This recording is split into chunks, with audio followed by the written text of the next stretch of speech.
Hello friends, क्या हाल चाल, कैसे हैं आप सभी लोग। स्वागत करता हूं एक न्यू वीडियो में। तो फ्रेंड्स, आज का जो हमारा टॉपिक है वो है इन्वायरमेंट मैनेजमेंट, और उसमें भी एक टॉपिक है इकोसिस्टम रिव्यू। ये फर्स्ट टॉपिक है इन्वायरमेंट मैनेजमेंट का। तो चलिए हम इसको अभी पढ़ते हैं। इकोसिस्टम रिव्यू, इसके बारे में मैंने पूरा लिख लिया है। क्या क्या है चलिए हम समझते हैं। तो पहला है biotic and abiotic factor and their interaction with each other from an ecosystem. Every factor has important role to play for functioning of the ecosystem। यहाँ पे बोला गया है कि बायोटिक और abiotic factor and their interaction with each other. Biotic और abiotic जो है उसका इंटरेक्शन है एक दूसरे से इकोसिस्टम में, ठीक है। Every factor has important role to play for functioning of the ecosystem. जितने भी फैक्टर है बायोटिक अबायोटिक, उन सब का एक काम है, सभी को एक एक काम दिया गया है इकोसिस्टम में, ठीक है।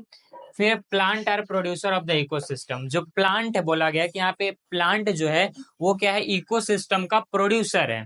यानी इकोसिस्टम में हर चीज प्लांट ही प्रोड्यूस करता है, ठीक है। वेरियस हार्बीवोरस लाइक डियर, गोट, sheep, cattle, horse etcetera feed upon producer. यानी जितने भी हैं हमारे हार्बीवोरस, जो शाकाहारी हैं, जो बस प्लांट से सब खाते हैं, वो सब यहाँ पे लिखा गया। कौन कौन खाते हैं? डियर, गोट, शेप, कैटल, हॉर्स और एक्सेट्रा, मतलब और बहुत सारे जानवर हैं। वो क्या करते हैं? प्लांट्स को खाते हैं, ठीक है। अगर ज्यादा प्लांट हो जाए तो फिर हम रहेंगे कहाँ? इसलिए प्लांट को खाने वाले हार्बीवोरस जो है डियर, गोट, शिप है। और carnivorous predator example lion and tiger control the population their herbivorous. यानी हार्बीवोरस को कंट्रोल करने वाले कौन से हैं? कार्निवोरस। अब ये क्यों जरूरत है? देखिए, जैसे प्लांट ज्यादा है उसको खाने वाला हार्बीवोरस है, ठीक है, और हार्बीवोरस का खाने वाला कार्निवोरस है। क्यों? क्योंकि अगर हार्बीवोरस बढ़ते जाएगा तो भी एक प्रॉब्लम हो जाएगी कि सारा प्लांट खत्म हो जाएगा, जिससे हमें ऑक्सीजन लेने में प्रॉब्लम होगा।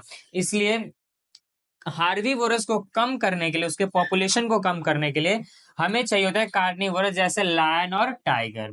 फिर the decomposer and scavenger like caterpillar, termites, insects present in the dung carry out decomposition and they clean the environment। अब जैसे देखिए, गाय का जो गोबर होता है या किसी भी चीज मरे हुए इंसान को जो खत्म करता है, डिकम्पोज करता है, उसको ही हम बोलते हैं स्कैवेंजर्स, ठीक है। जो भी मतलब अपने गंदगी है आसपास में, उसको कौन डिकम्पोज करता है? तो वो सब इंसेक्ट्स सब करते हैं। Existence of human being is dependent on the balanced ecosystem. जो ह्यूमन बीइंग है अपने इकोसिस्टम में, जो भी अपने अर्थ पे जो ह्यूमन है, वो किस पे डिपेंड रहता है? तो वो बैलेंस्ड इकोसिस्टम पे डिपेंड रहता है।